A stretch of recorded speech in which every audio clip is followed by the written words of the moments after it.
Hello everyone, and thank you for tuning in. In today's video, I'll show you how to change the default search engine in the Microsoft Edge mobile app.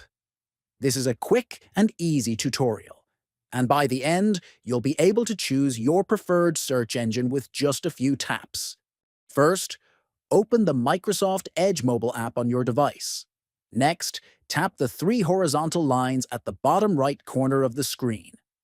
Then select Settings from the menu that appears. After that, scroll down and tap on Search to access search-related preferences.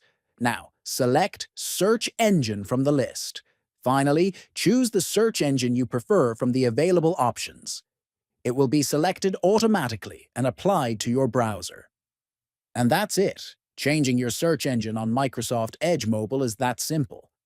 If you found this video helpful, consider subscribing for more easy tech tutorials and updates every week.